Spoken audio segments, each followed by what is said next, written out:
Okay, so we are recording. So welcome everyone to today's live stream. This is May 30th? May 30th.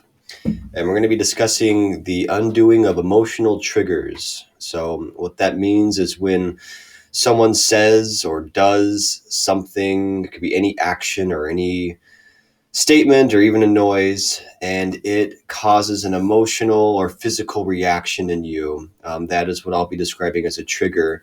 Usually, a trigger is a negative trigger. If it's a positive trigger, then great, stay around that person. If it's negative, then we got to find a way to undo it. So it's interesting. A trigger is really interesting because it honestly feels a lot like an attack. But the thing is, it's a self created and self nurtured attack that can continually be used against you, whether on purpose or accidentally. So, what I mean by that is that I'll use myself as an example. So say maybe a decade ago, I was living with my mom, and she could be in way very antagonistic, I guess you could say. Um, and you know, when I was 20 or so years old, I was kind of done with it. I was thinking like I don't want to be like a punching bag anymore for bad moods, but I also don't want to be sucked into a loop or whatever. So how do I get out of this? But I would notice that even if a certain tone of voice came in, it really wasn't even anything else but the tone of voice, that certain vibration that is kind of this just sharp prickliness that almost kind of wanted to start some sort of conflict. I would instantly react to it. My body would shift towards, it would kind of clench in a little bit and kind of become hyper vigilant on ways to attack back or something. So, in other words, I just become reactive in a negative way. And if she's already in a negative way, all we do is fuel this same pattern of negativity. But I'm essentially controlled by it. And the thing is, it's self made because I never really try to do anything to stop it. Once it's started, I have to keep going with it because it's what a trigger does. You just got to do it. It's kind of instinctual.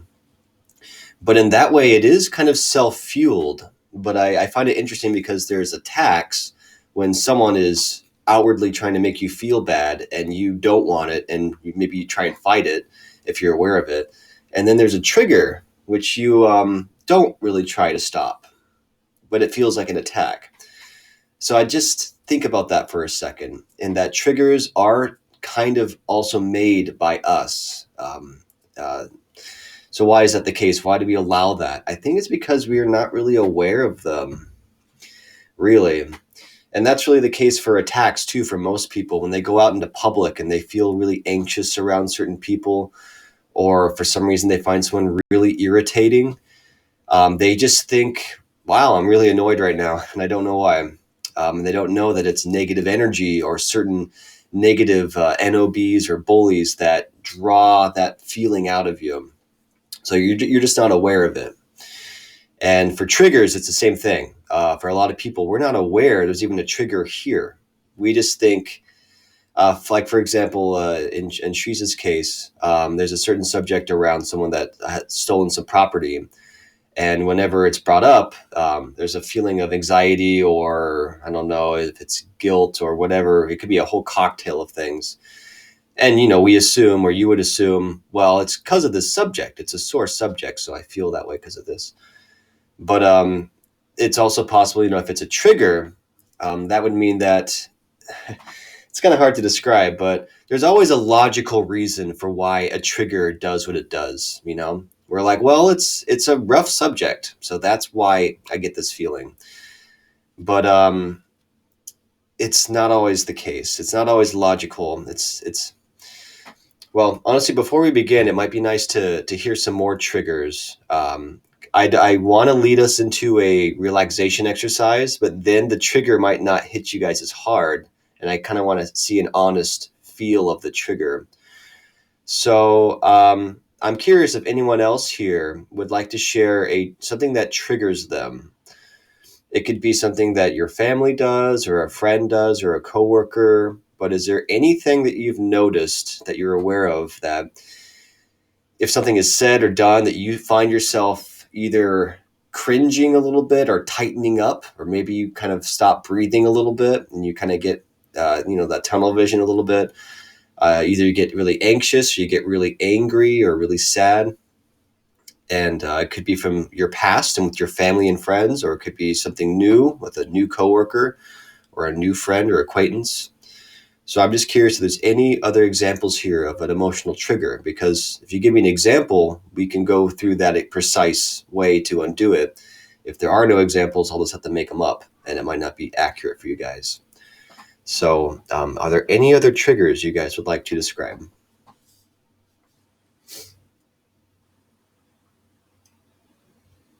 Sikita.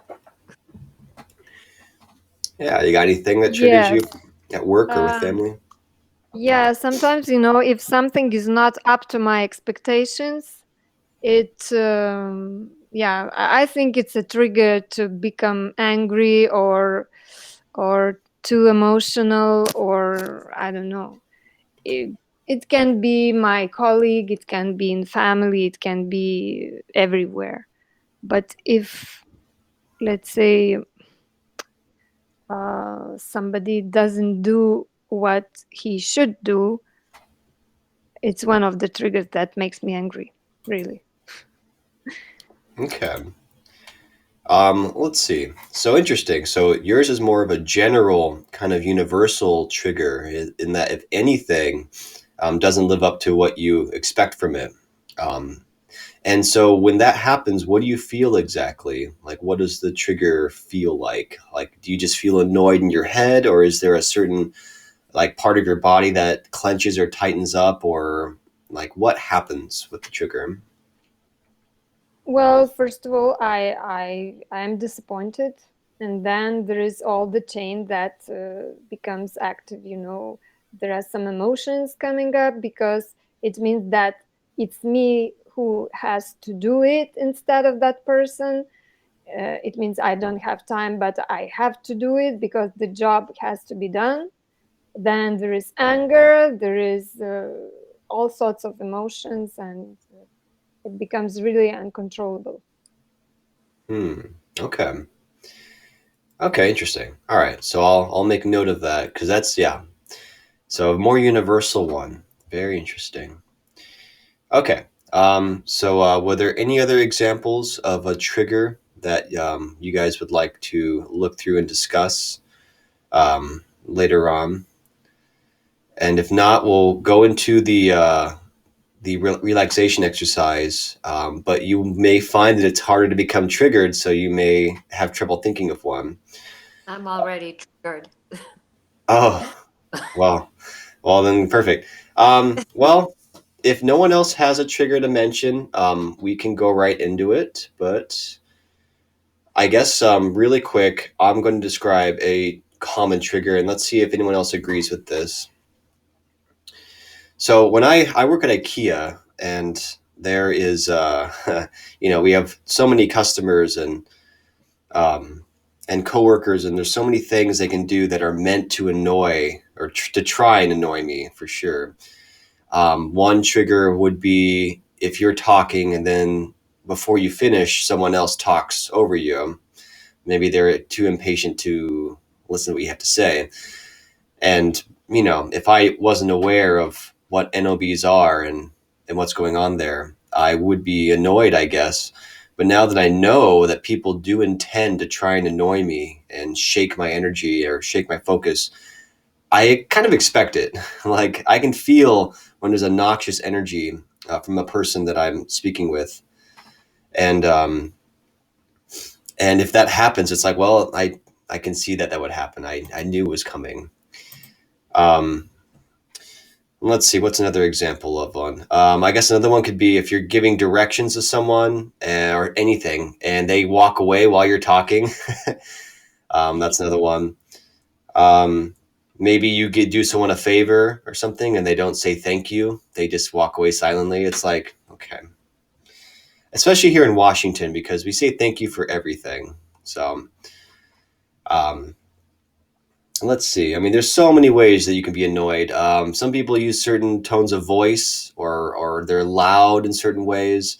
They talk to each other really loudly, close to you, which can be annoying and triggering in an annoying way. You could also be triggered if someone stands too close to you, or they get too close to you to talk, even before the whole COVID thing. That is always annoying. So there's many, many, many triggers. So essentially, there's actions that people do that cause a reaction, a negative reaction in you, and there's many, many ways it can result. Some of it's on purpose, which are most of the triggers that I get. It seems like it's intended on purpose, and otherwise it could be accidental or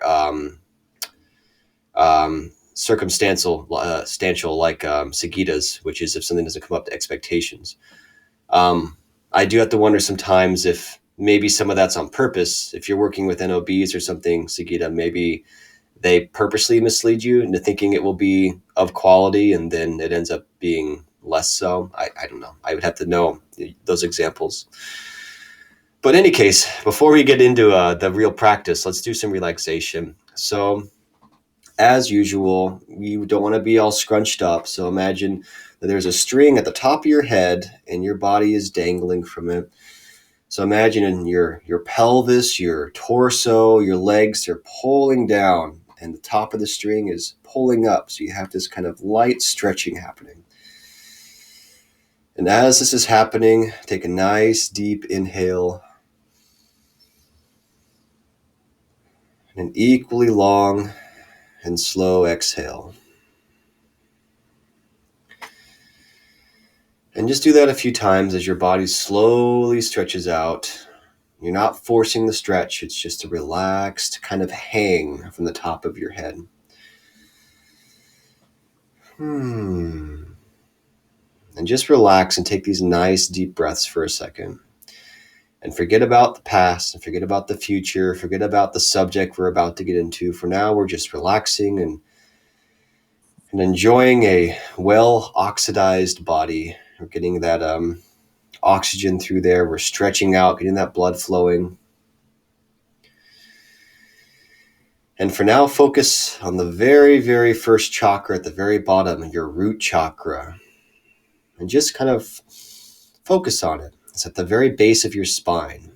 It's the beginning of life. It's your solidity. It's your physicality. And just visualize it and see this nice, deep, dark, soothing red. It's the color of heat, of warmth, of life, of survival. Feel like you are a perfect survivor. You are a perfect example of life, and just feel solid and composed in this temple that we call a body. And as you focus on it, remember, energy goes to where your focus is. So you are bringing in energy to your root chakra.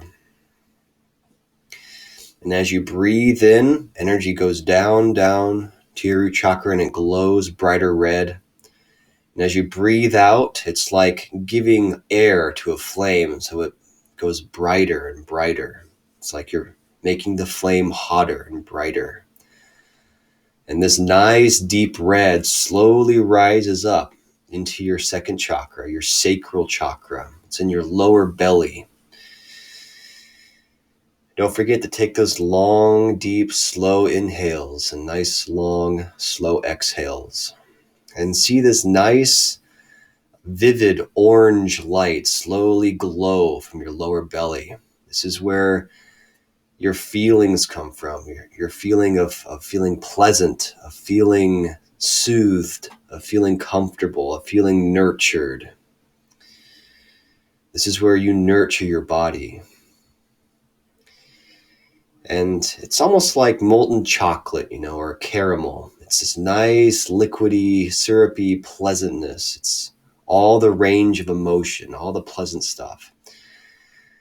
So the red of the first chakra was solidity. It was coming to life. It was having a body, having physicality. And now the body feels nice. That's what the orange does, the sacral chakra. It smooths it out. It's like the oil in the transmission. It makes it smooth and pleasant.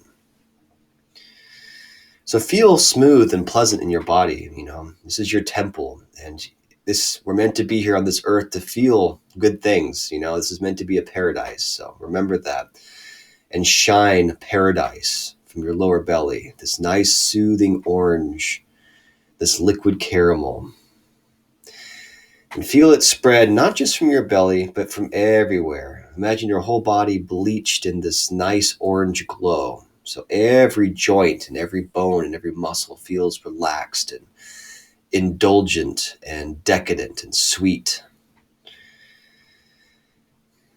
Because the stronger you feel that, the stronger you radiate it. And people around you will feel it too. And they will want to be around you because you feel so sweet. And as you indulge in the sweetness, then raise that orange light up and have it go up your spine to your solar plexus. So right beneath your lungs. And this is a bright golden yellow color, like a flame, very bright and strong.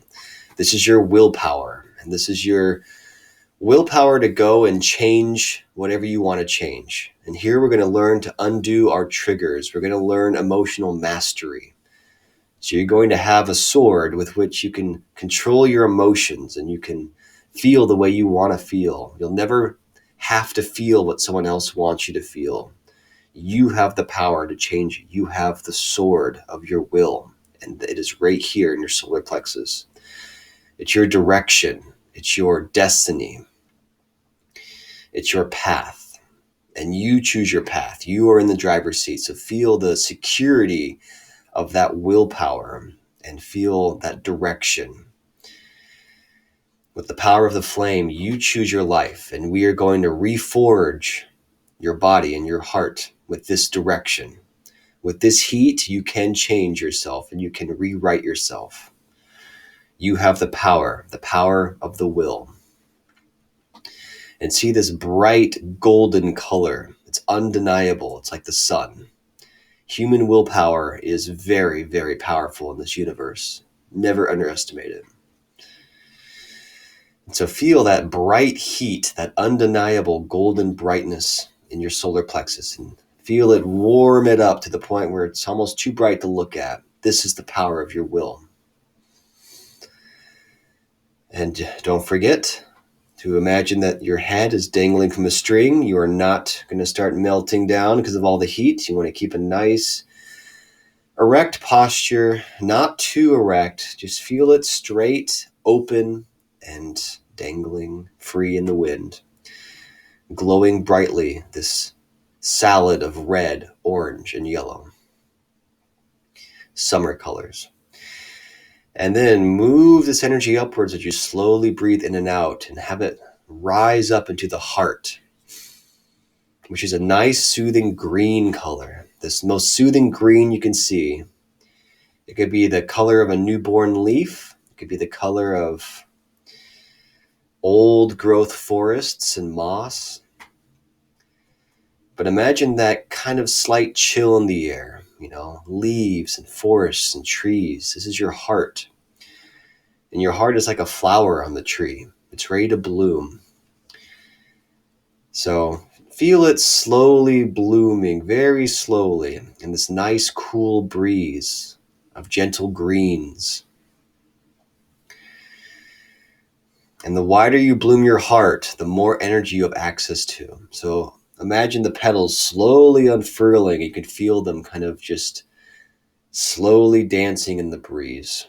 And it's so happy to be open, because the further you open it, the stronger you become. And the more of yourself and the more of other hearts and other humans you can link up to. It's a network. You are connected to all hearts out there. And the wider you can open it and blossom it, the more you can feel that. And for now, don't rush it. Just remember, I want this to bloom. And as it's slowly blooming, raise this nice green, tranquil color, this green light, and raise it up to your throat. And you see these nice icy blues start to show up, these nice light blues, the sky blue, these deeper, darker blues, these icy, frozen blues. It's really cool up here. It's really crystalline. And this is where we transition to energy. So from physical to non-physical. And if the throat feels tight at all, try and stretch it out. Because sometimes our throats feel tight. And it also might help if your mics are off. Don't be afraid to do a little om. And I'll lead that really quick because this really opens up the throat. So you just do om. It's like this.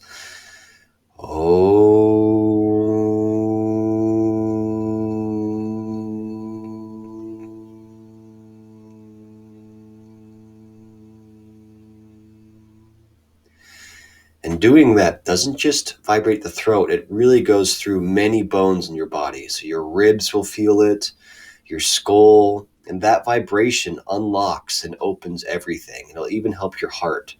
So let's do one more together. So one more om. In 3, 2, 1.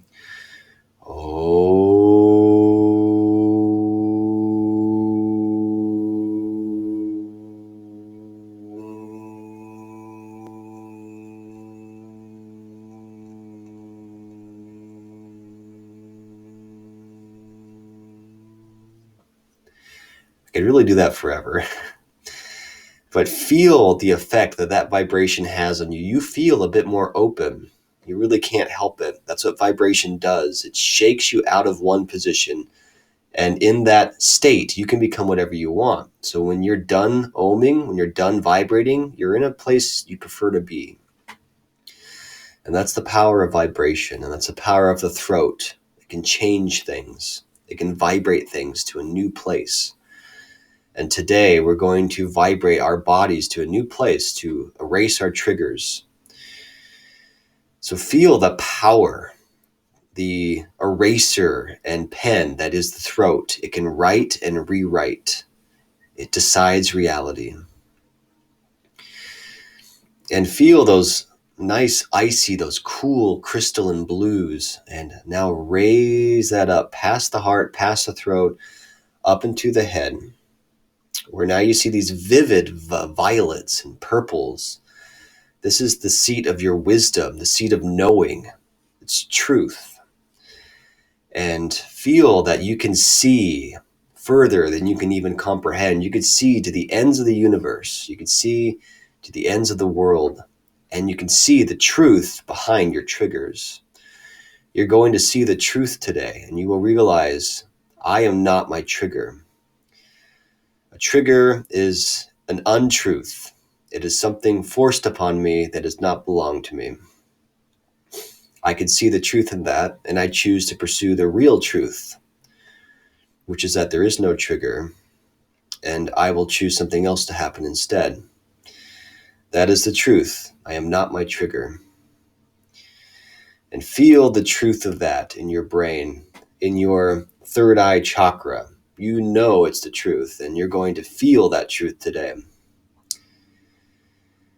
And confident in that fact, then raise those violet and purple lights up to your crown chakra, where everything becomes a vivid white. It's truth, it's love, it's openness, it's connection, it's pleasantness, and it's life, it's everything. The white light holds all that you are and more. And feel it open up past your head. It goes way past your skull and far, far up. And I want you guys to shout to your higher selves and to your soul and say, here, I'm going to show you something new. I'm going to be less trapped in this body. I'm going to have a more open and more loving and more truthful self. And you guys will finally be more willing to hang out with me. I will be less caught up in negative patterns, and I will be less of a victim to others trying to trigger me. I will prove to you that I can do that, and I will show you that I can rewrite myself into the loving person, the open and free person that I know I am and that I deserve to be. So feel the pride in that. There is pride in taking mastery over your life. There is pride in rewriting negative things that do not belong to you. It is our duty to do that. And by thinking this, you might feel that your heart is finally opening up that little last bit more. feel the pride in being able to keep your heart open and that no one else can crumple it shut. And you're going to test that, and it's going to be an exercise, but we will make this work. And with that, take a nice, slow, deep breath in and a nice, slow exhale, and make yourself ready for rewriting our triggers. And know that it's going to be easier than you think.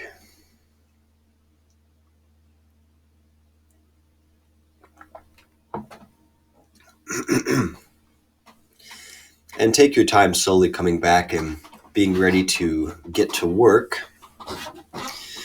So I will first off say a bit more information about what a trigger is and how it works. And then I'm going to go into some examples of what you can do to override them. I will tell you really quick, this is not something that you will do in the course of a single day. It will take some practice.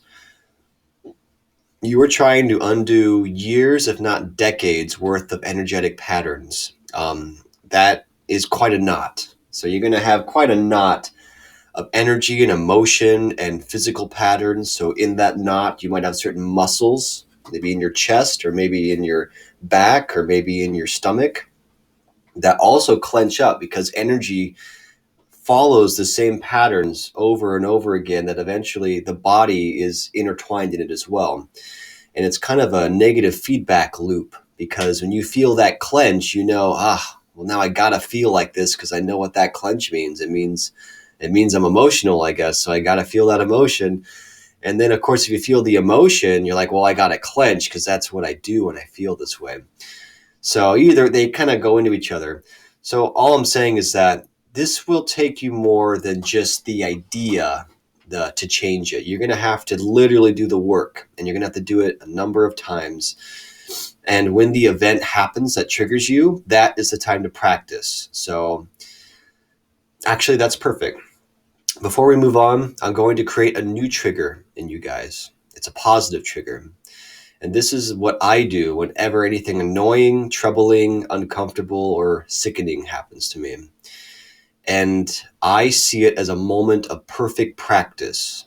It is a chance to improve my skills, to make myself less easily triggered, and to grow. And so I have a trigger that makes me excited when something negative comes my way, because I can use it for training and I can use it for practice. So this is an idea for a trigger that you guys want to start trying to develop on your own. And you have to really believe this is true. So let's say an example, something that everyone can relate to. Just rudeness. I don't know. Someone's being rude. What's a good example? How about this? You are in the grocery store and you're shopping and you have your basket. You don't have a cart. And say someone has a cart and they cut in front of you, so you almost run into them, and they don't even look at you. And you feel this for a second and you realize, was that on accident or on purpose? And you look at the person, you can kind of tell there's negative energy there. I think it was on purpose. And in that second, you have a choice. Do you stew over it, and do you just think, man, people are so inconsiderate these days, and you just kind of loop it in your head and let it, have its way with you? Probably. I mean, I'm a little weird. I do things opposite of most people. But if it happened to you, that's a trigger. Yeah, for the sound, I don't know. I'll just have to find something. I may get a different microphone, honestly. I'm going to try the Zoom H6 again and see if I can make that work, because that's a really nice piece of hardware. It could be this thing. Who knows? So I'll try that for the next one. But yes, so someone cuts in front of you. You feel that in your heart, like annoyance. But now I'm going to create a new trigger for you guys. Instead of being annoyed that happened, I want you to feel excited. And of course, logically, you're thinking, why would I be excited if someone's rude to me? Because for that split second, for those seconds, you have a chance to practice transforming that negative feeling into something else, to transform it. You only get a tiny window to do it. So it's exciting because it's rare and you can do some really good practice with it. So think about this for a second. Just think about it on your own. Do I want to master my emotions? Do I want to master energy? Do I want to get better at this? Do I want to have these skills? I can't imagine a person that would say no, but you have to really know what you want. Do you want to get better at this? Do you want to feel better, more secure? Do you want to feel stronger and harder to rattle? You have to really want it. Are you excited to have that? Are you ready to develop that skill? If you are excited, then feel that excitement when you get a chance to practice that. And the best time to practice is when you are being annoyed or attacked or rudeness is being done to you. So that is your homework, is you have to create a new trigger. If something is happening to you that is purposely annoying or accidentally annoying or enraging, I want you to be excited for it because it's a chance for you to learn to transform it. And I'm going to tell you how to transform it in just a second, but you need to be excited for it. You need a new trigger because otherwise, if you don't make a trigger, something's going to happen that's going to annoy you, and then you'll kind of think about it, and then when you're done letting that thing annoy you, you realize, oh, I could have tried to transform that. And then you can kind of try at the end, but then the feeling's mostly gone. So you're kind of doing, a little bit of work. But you get the best work and the best practice if you do it right when it's the most intense. So right away.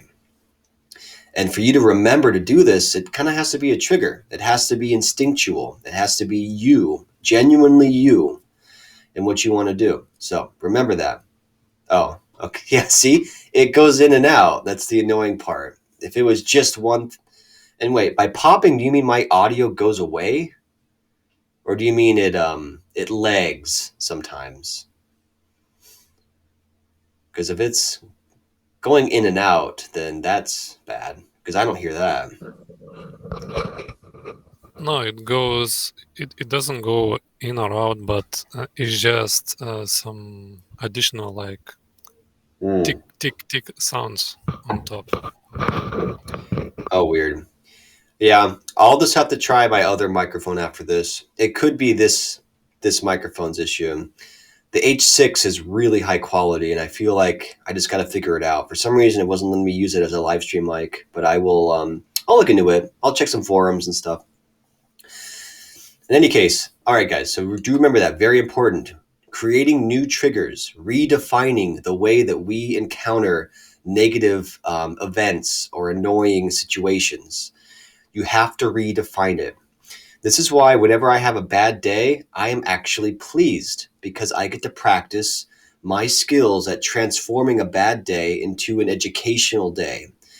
Something negative is a lesson. It is something you can learn from, something you can strengthen from, or something you can practice and get better from. You can't really do that on a good day. I mean, you can kind of, but really it's a bad day that tests your skills. So you have to have that definition within you. You can't just be like, oh, if it's a bad day, I'm going to feel bad. Like, cool, but what is the skill in that? If it's a bad day, now I get to practice transforming it, and now I'm better at transforming negative to positive. Awesome. That means the day was worth it. It was a worthy day. And if you have a bad event and you did your best to transform it and say you've even failed, great. Doesn't matter because you tried. It's practice that makes perfect. So I just wanted to get that out there before I go into kind of the energetic science of a trigger.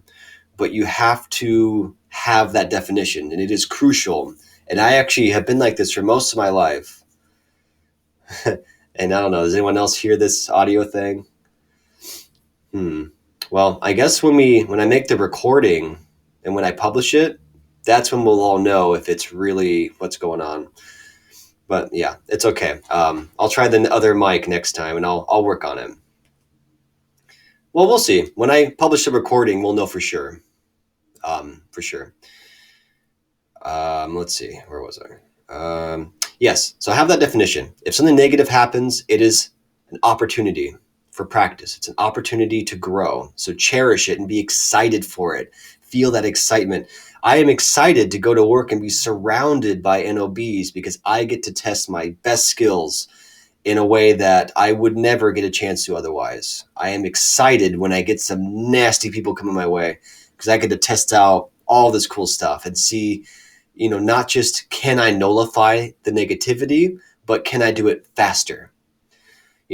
Because in the beginning, I could nullify a negative person, but it took so long that it wasn't very effective, like it would take so long that they would leave and I would still have to just process my body and clear it out of there.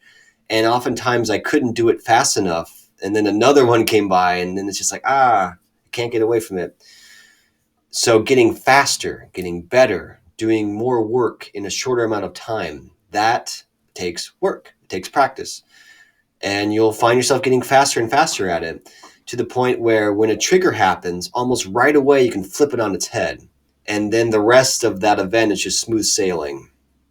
So speed is important too. And if you find that, it's taking too long, I can't make it feel positive fast enough, it's not working, just try it. It's a workout. Just keep doing it. Keep trying it. And as you do it over the days and weeks and months or whatever, you'll get faster at it. You just have to put in the practice. And there's various ways you can make it faster. You can, there's so many visualizations. You can imagine that you have like this engine attached to it. So many things you can do. There's so many different tricks to speed things up. But in any case, before we get to the practice, I want to mention one thing about the science of a trigger. So remember this very basic rule of energy, which is that intention and focus guides energy. It leads energy. Wherever you're focusing on, or wherever your intention is, that's where energy goes. That is the basics of Ithretics. It's the basics of Bastion. It's how you can do energy stuff over a distance, is that your mind leads it there. It's just the basics of energy. So that can work positively and it can work negatively. So it's positive when we use it to send healing energy to someone, or if we're, nullifying some nastiness somewhere, or you use it for something positive. In that case, great. That's wonderful. But it can be used negatively if you are directing your energy on something negative within you. So say someone says something and then you feel like your solar plexus kind of clamp up, and you focus on that feeling and you kind of feel that uncomfortable feeling and it's all you're kind of focusing on. That's where your energy goes. And that's why these triggers are so strong. It's because you are sending energy to it. You are tightening that knot. Of course, it doesn't feel like it's on purpose. It definitely doesn't, because I remember what it's like to have these triggers. They just happen. It will happen because that's what you're used to. But do realize that the physics of what's happening here is that because you are aware of this clenching and you are consistently feeling it, you are sending energy to it. So that is just one thing to realize about triggers, is that whatever you're focusing on, that's where your energy goes. And if you're focusing on something negative or something that's annoying to you or something that is sad to you, you're going to feed it energy. And that means it will not go away. So yeah, just think about that and realize that whatever you focus on, that's where your energy goes. And that really applies to anything. If you have like a pimple on your face and that's all you think about, you're going to send energy to it so that it's going to be full of energy. So then if other people look at you, they're actually more drawn to it now because there's a lot of energy around it. There's a lot of consciousness in it and around it. So whatever negative part of yourself that you focus on, your energy is going there. And that's what people are going to see and feel, because they feel energy and they see where all the energy is. Just even if they don't have these skills, it's kind of instinctual. It's kind of just something you can sense. So if you're focusing on the negative parts of you, that's what people are going to feel, and that's what you're going to feel. Just think about that and realize, it's a double-edged sword. So anyways, so let's get into actually changing these triggers, okay? So, of course, since some of us are triggered right now, Edgar's triggered over the audio. Sagita, I think, just has a trigger of some sort. I don't know. But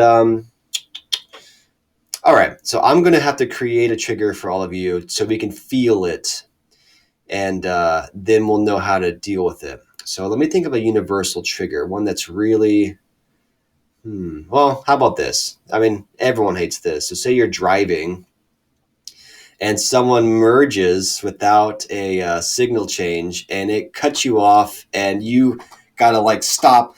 So this is a great trigger because it is also it's dangerous, and you could damage your car. So there's a great reason to be triggered by this. It's very annoying and it could hurt people. So I want to try to make this vivid to you. So you're driving to work, maybe you have a coffee in your hand, and you're having a really peaceful morning. You didn't get much sleep, but you're just ready to start the day, whatever you got to do. And then there's a car beside you playing loud music. So the windows are rattling super loud. Maybe there's some smoke coming out of the windows so you can smell the smoke come in. And then they rev up and really quickly they jam into your lane and cut you off. And you were driving, so you got to stop all of a sudden. Your coffee's slashing. And you feel that feeling go up your torso. You might feel your solar plexus clench in anxiety, but you also might feel the heat of anger come up through your chest, and it might make your cheeks hot. Or you might feel your neck clench because you got to just choke down this feeling. It's kind of hard to say exactly how a trigger manifests for you, but just imagine and visualize and feel. What do you feel when someone cuts you off like that and you barely avoid them? What does your body do? I'm going to assume that most people, you will feel a clenching in the solar plexus. That's usually a common thing. So pretty much what that means is you kind of feel your stomach kind of clench up. It kind of churns a bit, and you kind of feel that almost queasy anxiety. It's not really queasy though. It's just anxiety, I guess. It's that anxiety kind of feeling in the pit of your stomach. So we're going to focus on that right now as the trigger to try and change. So first off, remember what I just said before this, is that whatever you focus on, that's where energy goes. So as this event is happening, you're not focusing on your solar plexus. You're focusing on, crap, this guy almost just ruined everything. So you're thinking about, your logical mind has a reason to feel this way. So it's like, yeah, oh man, this guy's a jerk. Why are there so many jerks out there? I got to be extra careful. He almost hit me. What if he hit my car? What if I hit the back of his car and then I had to pay him somehow? Your logical mind is doing all this stuff. Okay, so that's really what you're focusing on. But while that's going on, your stomach still feels this way. And you feel that, and it draws to you. You feel it tightening up. It's almost like it's poisoning your body with the feeling. So even though you're focusing on these thoughts, you are feeling what's in your belly there. And by feeling it, it really is kind of being focused on.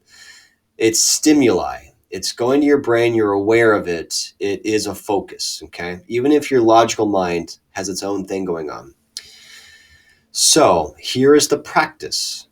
Whatever you're feeling and whatever you're thinking, that's where your energy is going. So how do you undo that? You send the energy somewhere else, or you do something to that energy.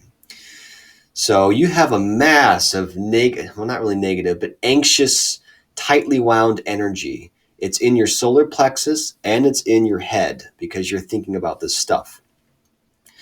So as that happens, and as you remember that trigger, oh wait, I'm really annoyed. I can do something with this. So then you realize I have a bunch of energy just stored in one little spot in my stomach and up in my head. What can I do with this energy? What do I want to do with it? I got to put it somewhere. I can't just leave it there. So a really simple way to send it somewhere, and I did this a bunch in high school, is to ground it, put it down. So imagine that you're like a lightning rod, okay? And imagine that your legs go deep into the earth, like tree trunks, or like these thick metal pillars that go like a mile down, way down into the earth. And imagine that all this excess pent-up energy is sent way down into this cool, dark, almost infinite earth. It feels like just this endless pool. It could take anything. So send all that excess energy down there. And so how do you do that? I make it sound easy. Like, how do you send energy down to the earth? What I like to do is imagine that I'm literally a part of a circuit, and that literally you're just touching the wires and it's taking care of it automatically. So I imagine that there is a battery of just intense energy. It's anxious, negative energy. So it's kind of discordant. It's kind of unstable. And I imagine seeing that up in my head, and it's kind of powering my negative thoughts. And of course, I see it in my solar plexus. So I see this kind of tightly wound energy there. And I imagine that, I am a circuit. So I am made of wires or made of metal or whatever. And I imagine that there's these wires in the earth that are just chilling there, waiting. And I just imagine touching the wires. So you got this little negative energy up here. I imagine a wire touching it. And then it's electricity, right? So it's going to conduct down. But I feel it tangibly. So remember, and this is the very basics of ethretics, the more real you make something in your head, and the more you can feel it being real, the more effective it is for energy. Visualization is magic, really. The better you can visualize something, the more it's like magic, truly. So make it physical, make it real. So that's a good way to see it because it's also fast. So if you imagine it as electricity and that you're like a lightning rod, you can imagine it going down instantly. And so say you think this and you're trying your best to do this, but you realize, I still feel it though. It's still there. When does it go away? Why isn't it all going away? That's okay. All you have to realize is that, okay, I just have to keep grounding it, So maybe you can shift the wires, maybe kind of put the wires deeper into your anxiety. Maybe imagine instead of wires, it's like a thicker metal rod or maybe multiple rods. Maybe you could imagine that you have a giant light bulb in your stomach, and it's very bright. And then you attach a wire to it and it drains the energy down into the earth. And you can see that light bulb getting dimmer and dimmer as all of its energy is pulled away. And yeah, and that's really it. It's a very basic method, but it's one worth practicing. So I was doing this actually back in high school, just basic grounding of anxious energy. But there's also other ways you can do it. So here's another method. So that's method number one. Very, very simple. Grounding. Grounding's been around forever. There's a bunch of people that talk about it. It's in yoga, it's in whatever, to ground yourself. This is just a more literal, more visual way to do it faster. Because otherwise, they're kind of vague about grounding. They're just like, yeah, just ground it. Just feel like you're part of the earth and just ground it. But make it as real as you can, okay? So that's one method. One quick, easy method is grounding. Here's method number two, which is to circulate the energy. So this actually can serve to strengthen you. So whenever you're annoyed or anxious, you can make yourself feel stronger and more vibrant by moving this tightly wound energy in your head and in your stomach and learning to circulate it in your body so that it's just moving around. And as you move it and as it circulates, you end up purifying it. So it's not so angry and it's not so anxious. So here's how I would do that. So let's say this person just cut me off. I feel that jolt. I got my head's full of negative thoughts. And say I try the first method first. So I try and ground it into the earth. Just get it out of here. I don't want it. Just get it out. I don't want all this. And you do that for a bit, but it's still there. There's still this kind of sickly, just little seed of nastiness there that kind of keeps your stomach in a knot. So then what I would do is I want to swirl it. I want to water it down. I want to move it around my body. And so remember, as we discussed in the self-clearing technique level 2, what I would do is, first off, I want to give a little bit of charge to my hands. And unless you've practiced it enough, because otherwise I can do it right away. But if you don't feel like you can move energy with your hand, just do a little charge for a second, just a really quick one. It could be 5-10 seconds.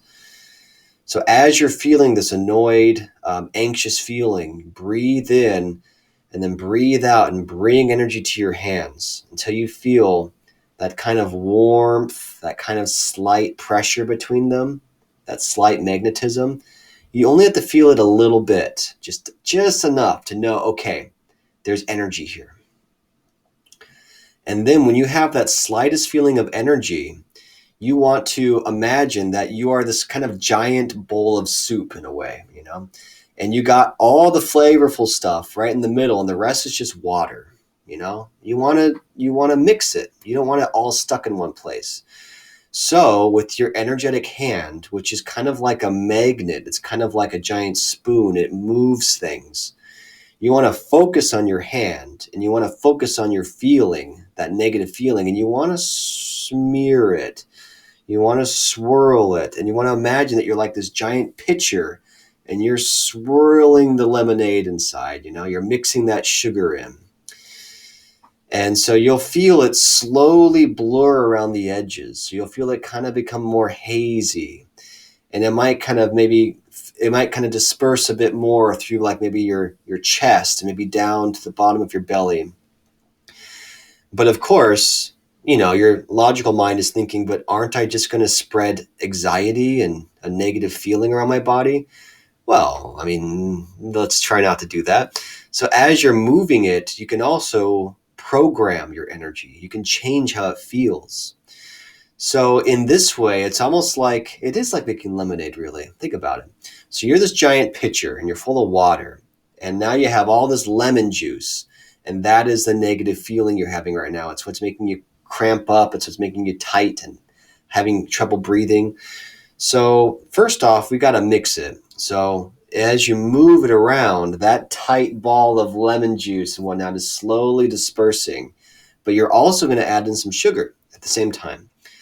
And so you're sweetening it up as well as dispersing it. And so I imagine some of you are thinking, well, if I'm really annoyed, it's kind of hard to think of something sweet. How do I do that? So to be honest, I guess what I could say is, remember what I said earlier about being excited for something negative, because it's a chance to practice. So that excitement has to be genuine. So that could be your sweetness here, is that I am excited to try and transform this negative, anxious feeling into something positive. And that feeling alone is the sweetness. You could also be excited to use this as a chance to increase your energy, to feel more vibrant, to feel just like you have more energy, I guess. Because then that's really what you're doing. Because when you have a strong emotion is energy. It's just that oftentimes it takes all of our focus. If it's something negative, we just feed it. It's like a little parasite. So we don't really get to use that energy. But if you disperse it and you melt it down, this is alchemy. This is internal alchemy. You're melting down that negative feeling. You're adding in your own excitement, and you're swirling it within yourself to turn it into something positive. So I know this might sound a little complex and a little more advanced than the other method, which was just to send it down. That's pretty straightforward. This is alchemy. It's cooking. It's painting. It's art. Okay. So imagine, like, Shriza, you do oil painting.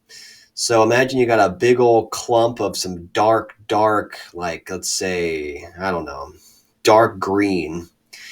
And when you put it on there, like, say it's on your little thing that the paint's on, I forget what it's called, but say you stick it on there and it's really dark and it's like, I can't use this. I need something bright and cheery. So you add in a little white. You're adding in what you want it to be, which is a bit more pleasant, a bit more lively. And then you mix it. You kind of spread it out. And then it becomes more pleasant. but you do have to mix it. You have to do something to it. If you just kind of stab into it and use it as it is, you're just painting with the same flavor that it was, which is annoyed, anxious. So you change it. You change it just a little bit, but as you stir it and you mix in a bit of yourself, you mix in what you prefer, it all changes on the whole. Because energy does not only follow our intention, it's also shaped by it. It's colored by it. So we can change it. We can, just like an oil painting, we can blend it into a color we prefer. And it is art, it literally is art. Internal alchemy is art. So those are two basic methods. The first one is just for practice, really. It's useful, but you don't actually get to use that energy because it's going away from you.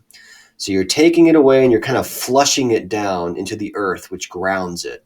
So it's gone, but then it's gone. And then you might even feel a little tired afterwards. You'll feel at peace, but you'll feel tired.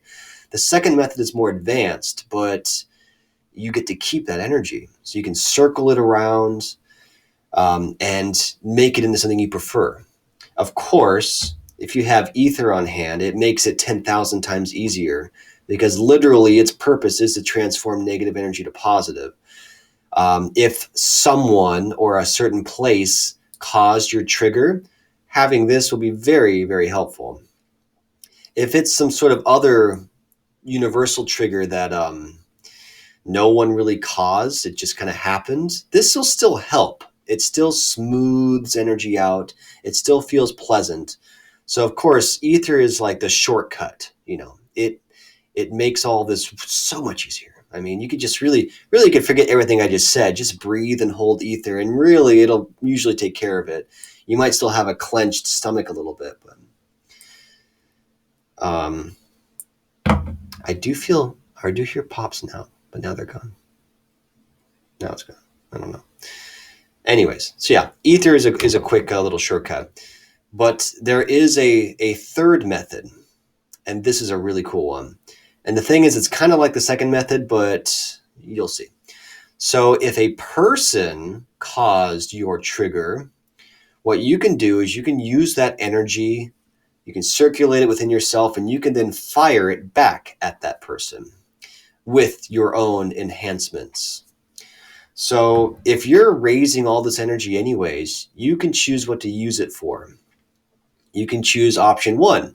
I want to use it to get out of here. I don't want it anywhere near me. Just go away. And in that case, you just ground it into the earth. If you wish, I will add, you don't have to use the earth. You could use the oceans. You could use nearby forests and maybe their roots kind of pull it up and suck it up. You could visualize the sun. You could visualize the etheric network. So the thousands of devices that are out there that will happily gobble it up easily. You can send it anywhere. I just chose the earth because it's always beneath you. It's really big. It is a common one that you hear of in various circles. Oh, to ground, yeah, just visualize the earth. But really, you're just sending it somewhere, So it could be anything. You could even send it to an ether device. Oh, here we go, sorry. You could send it to an ether device. This will also gobble it up fine. So if you have one nearby or you have one at home, just connect to and imagine I'm going to send all this anxious energy to that device or to my devices, and just trust that it will purify and process it.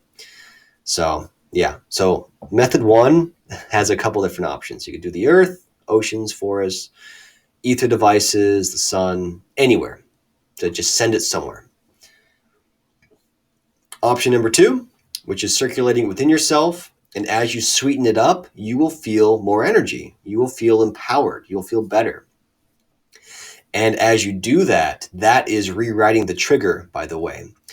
So the more that you transform it into something positive, the more excited you are to get to do it again. So when it happens again, you'll notice that excitement trigger comes in, and you're excited to test your skills and change it and process it and make art out of it. So that is help. So yes, option number 3, which is to use it against the person that caused the trigger. So in that case, you're still processing that negative energy you feel. You're still adding in something positive. But in this case, you really do want to incorporate some ether. If you just, feel the energy within you and then shoot it back at a person and it's just your energy, it might do something or other, but it won't really do a whole lot because it's just kind of a lump of energy. It will kind of feel like something, but it's not going to do a ton to them. But what you want to do is, so it's like this. So remember that lemonade thing we were talking about earlier? So the lemons are the negative feeling, aka the trigger. The water is you. The sugar you're adding is the feeling you prefer to feel, which could be excitement or empowerment or whatever. And as you mix, it becomes more what you want. These ether is like adding strawberries to the lemonade. Now it's strawberry lemonade. So that is where it all helps each other. Because the more energy that you have at your disposal, the more you can do with ether. They work together. So really, you're kind of making this, it's like you're making this giant snowball in a way.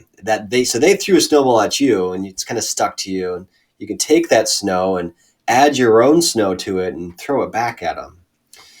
So, yes. So say that person that cut you off in traffic, a big part of that annoyance is that person will never learn their lesson. They're just going to go off and probably do it again and again and again. And I just got to sit here and take it.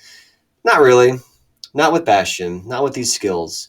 If anyone does anything to you that is negative, you can always connect to them and enact justice, you could say. If that person is being a menace and a bully, it is your right and maybe even duty to make sure that they learn their lesson from it. So if someone were to cut me off in traffic, I would look at the car. If I could see the person, great, but I don't really have to.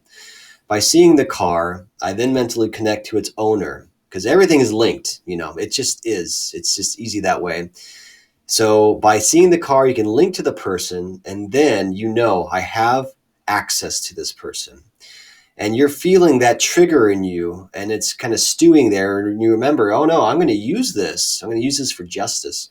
So you're going to kind of swirl it around like your little lemonade thing. You're going to add in your feeling, which maybe now it's more of a just feeling. Maybe it's a virtuous feeling. Maybe it's more of a righteous anger. I don't know. It's whatever you want to mix in. But then you also connect to your ether. Okay? So you don't have to go and grab a piece, to do this. You just have to connect to it. So, if you have devices at home, connect to them and kind of imagine them they're mixing in to this thing that you're creating here. If you do have a piece on you, then yeah, sure, go ahead and grab it. If you're in a car, be safe, but yeah, you can grab it. Feel what it's doing and imagine it pulling in to this thing you're creating, this kind of melting pot of energy. And then as it's all mixed together, you then send it down the line. You send it down to the person that caused this crime. And you imagine it saturating them and wrapping around them. And it's really a counterattack is what it is. Of course, it's just good energy. So if it's a positive person that just did something on accident, they're just going to feel cleaned up. Maybe they'll actually be more polite after that because you're sending good energy their way and they'll relax. But if there's bad energy there, then great. We're going to take care of that with this. So in this way, a trigger is empowering because it flares your emotions, which is power. Emotion is energy in motion. So imagine if you weren't triggered and you just saw an NOB and you're like, I'm going to do something with that NOB. You kind of got to work up your own stuff and do your own thing and then direct the energy. But if you're triggered, you have intense emotion firing off in your body. That is power. And you can transform that emotion and rewrap it and reshape it. And you could have a very powerful counterattack from that. So say it's a family member. So say, because, my mom was very triggering for a while. So say that, that she did something like that. And I was really annoyed at her. But she's my mom, so I don't want to really attack her like crazy. So what I would do is I would feel that trigger starting and I'd be like, perfect. Look at all this energy here waiting to be used. And then I would imagine, stirring it around. So I lodge it loose from those spots and I'm rewriting it. And I add in my own energy, which is soothing, calm, silence, be quiet, and whatever else you want to add in. And then I just direct it back to her. And remember, you can do this in a variety of ways. You can do it with your hands. So if you are charging your hand, you imagine kind of stirring the energy a bit. If you talk to her and then use your hand in some sort of gesture, but you imagine rolling energy off of it. Or if you use the wire of how do I call it? The wire of I can't even say it. The wire of obliviating truth, which is a very powerful technique that allows, it's a long story, but you can imagine that coming off when you make certain gestures, and it just kind of spools off and then kind of could wrap around her. Maybe it wraps around the heart or the bones, and it's just meant to ground their energy or, just calm things down. So that's one way you can use this. You don't have to use it to always attack toxic energy. You can use it to nullify and slow things down. You can ground other people. You can relax other people. So you can do it with your hands. You can do it with your voice. Because remember that one live stream I did about charging your voice with energy. You can do that as well. So if you feel triggered by someone and you realize, okay, I'm feeling the trigger, I want to use this. You can swirl the energy within you. You can add in what you want. You can add in ether if you have any that you wish to use. And then you feel it kind of rise up, kind of around your heart and your throat. And then you share that energy. You imagine it vibrating and saturating the air. And you can rewrite the energy around you with what you've created. So anyways, this is a lot of information, and I think we're probably got to, what time is it? Oh, wow. Yeah, we should probably wrap up in a few minutes. But I've just given you guys a lot of methods on ways you can work to reverse triggers and make them work for you. And this is in the moment. So this is something you do right away. Okay. And it's practice because you have to learn to do it quick. If you can't do it quick, it's kind of not even worth doing because, if you can't do it fast enough, you'll just be triggered and triggered and triggered. Then they'll walk away or whatever is done. And then after a while, once you've relaxed, it's like, oh, now I can do something, but then there's no need because it's already gone. So you have to do it in the moment. But of course, before we wrap up, I want to discuss how to permanently change triggers even when they're not happening. So this is great because you don't have to feel pressured to do something really fast because that is tricky. It takes work. It's a skill and it definitely takes work. So on your own, when you're alone, you could be in your room and all you have to do is think about what makes that trigger. And if you think about it just right, you might feel the trigger start to happen, in which case, great. If you don't feel it, that's fine. So as you feel that trigger, whatever it is, pretty much all you have to do is the self-clearing technique, but with this very, very, very, very slight twist. So imagine you are feeling your trigger and you feel your throat lock up. Maybe it's a trigger that when you were young, if you ever talked back to your mom or dad, you would get punished. I had this personally. So you would get really nervous when you want to speak your mind or when you want to speak your heart and your throat locks up. So feel that locking and remember the moments that created this trigger and feel it as real as you can. And as you're feeling that, you want to do self-clearing. So first off, you want to see what that feels like. Can you feel the energy around that trigger? Is it different than when you are not being triggered? It probably is.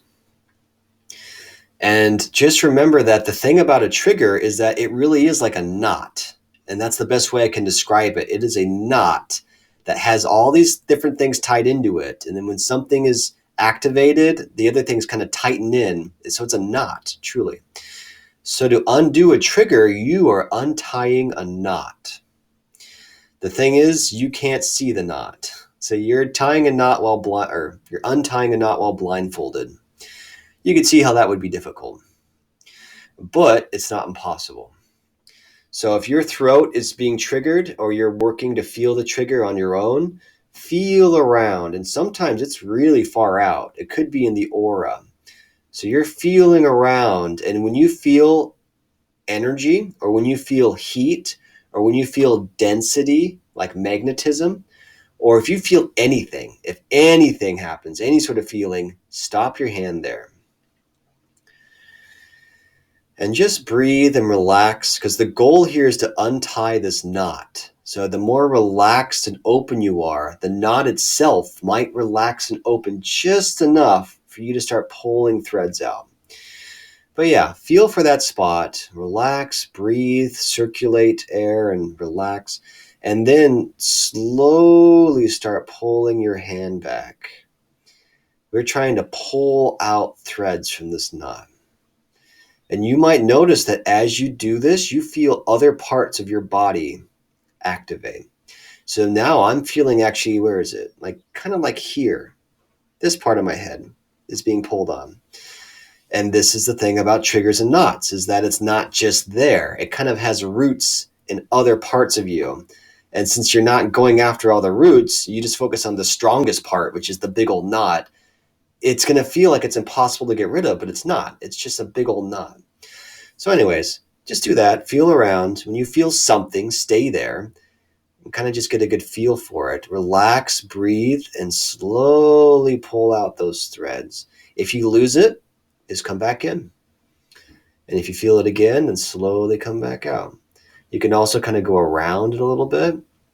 But just imagine that your hand is like this gentle magnet, and you're just trying to pull out just a little threads, anything that will kind of stick to it. And when you get one, good. You gotta catch. So feel for that and try your best to feel its intricacy, and then slowly pull it out. And keep pulling and keep doing this until you can't feel it anymore. And if you go back in and you still can't feel it, you got it. Good. And then just keep it up. And eventually, as you do this, you'll notice that your knot feels different. It will feel different. But yeah, that's really it. So really, it's just a self-clearing technique, but you're focusing on your trigger. And that's the secret to it. And that's how I've undone some of my strongest triggers. I had one that was in the pit of my stomach that was so strong. And when I got rid of it, like I was changed after that day. It was just gone. That was a big one. I remember sitting on a lawn. It was doing like a full moon or something. And I was looking at the sky, and I had my very old ether device. It was a very old one I made. And I had it close to my stomach, and I was just trying to pull out this uncomfortable anxiety that's always there. And I did. And it was gone forever after that. Of course, I could still get anxious occasionally, but it's a simple matter to clear it away. So really, that's it. Self-clearing technique while thinking about your triggers will, over time, undo it. And if you are very steadfast in this, you might not even have to do the other techniques. But I will mention that is the power, and that is the skill of this, is to be able to do it in the moment and to be able to do it fast. If you never get those skills, you're still kind of always being ruled by other people, because they will just trigger you, and you can go off and be alone and eventually undo it. But the skill is to be able to do it right in the moment. So I know I've put crazy amounts of information in this live stream. So of course, just rewatch the recording when you get a chance. I know it's a lot to think of right now, but really it's just two different things. One is to learn to do it in the moment, and one is to do it on your own. They have different ways of working, so do them both.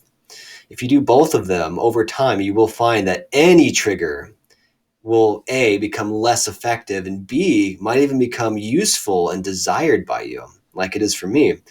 I am over the moon when I get annoyed or triggered, because it gives me something else to hunt down. Right now, I have so few triggers, I can't even really think of one, because I'm always excited to try and process it and transmute it. This is alchemy. This is literally alchemy. It's internal alchemy, and it's art, and it's skill. It is very exciting that we're able to learn to transform this. And really quick before we go, this is the healing path after all. You can do this for other people as well. And this is a very powerful skill to have for others, because most people aren't even aware they have triggers. Some are, but you can remove it from them. So all they have to do is lie down, and you can kind of put your hand over them, or even over a distance. You could say, I'm going to do a healing on you. Focus on your triggers, and all you have to do is kind of just put your hand over them, or visualize putting your hand over them. And whenever you feel, something, your hand feels something, just do what I mentioned. You're just pulling away, you're just undoing those knots. Of course, if it's in person, they can talk through their trigger as you're healing. And then that's even better, because they're feeling it in the moment, and you can see exactly where they're feeling it, and really have a special healing session that way. But in any case, yeah, this all works for other people too. Remember, you can move your energy, you can move other people's energy, and you can heal people this way. Anyways, I think we've covered enough for now. So many approaches here. This should be very helpful. So just give it a shot. Of course, it's not going to happen right away. You are going against at least years, most likely, of the same energy and the same pattern in the same spot for the same subjects. So, it's an uphill battle, but you'd be surprised how quick this is once you get used to it. For practice, or not for practice, for assistance, it may be useful to have a ether tool, just maybe in your hand or whatever. If you expect to be triggered, it is helpful. It's kind of like having an extra filter or extra battery, that if you feel those surges of anger or surges of annoyance, just imagine quickly sending it to your ether device. This way, it's not leaving you. It's just being processed. It's being turned into a battery, So if you have one on you, great, do that. Very, very, very helpful in the beginning. And as you get better, you will need that less and less, until you can just kind of do this automatically. But ether is very helpful in the beginning. It's just another little battery you get to throw in there. So with that, I think I am all done. If there's any questions or anything you wish to share, feel free. Otherwise, we can wrap up our session.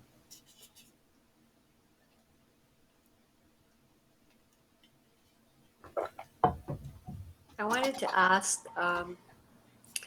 when you were talking about grounding and sending it down into the earth, core of the earth, I would imagine. Yeah. What if you recycled it down into the earth and had it go down there and sort of get purified and come back up? Would you be able to do it that way too? And then using that to empower your beingness. Absolutely. Yeah, you can definitely do that. No, that's something I probably should have mentioned as well. Yeah, honestly, it's entirely up to you guys what you do with the energy and where you put it. You could store it in ether. You can store it in the earth. Of course, it's all a visualization. I doubt the earth is going to grab hold of it and be like, no, this is mine now. You gave it to me. You can't take it back. Though honestly, I really don't know, because grounding usually means it is transformed and changed and grounded, which really means it almost goes away. But at the same time, it could be like a bank. So, if you deposit something, you can withdraw something. It might not be the exact same energy, but you could, take something back. So honestly, in terms of the physics of it, I couldn't tell you exactly what happens to that energy when it's grounded in the earth, because I know the earth is made to ground and transmute and just kind of cancel out energies, kind of. But yeah, I guess see it like a bank. You're giving the earth energy, and you can take back some fresh, revitalizing earth energy instead. So maybe it's not yours, maybe it is, but I guess either way, you don't have to worry about it. So yeah, that could definitely work. And I've definitely done that before in the past too. I just thought it might be confusing to say that, just because I want them to think, maybe one way only, so it's just surefire, no confusion. But no, I see no issue with that. That should work just fine, for sure. I use that a lot in meditation. Before, when I used to see the energy coming from above and then connecting down into the earth, like the roots going right to the core of the earth, and I would see it like in the core a golden ball in that core. So that's where I'm getting this from. That's why I was just throwing it out at you. And then I would connect that, pull from the core of the earth and connect from above right in the solar plexus area. So the two energies would connect. And so that's why I was thinking of that. Yeah, no, I did something very similar. Yeah, the energy of the earth, the energy of the heavens, and Yeah.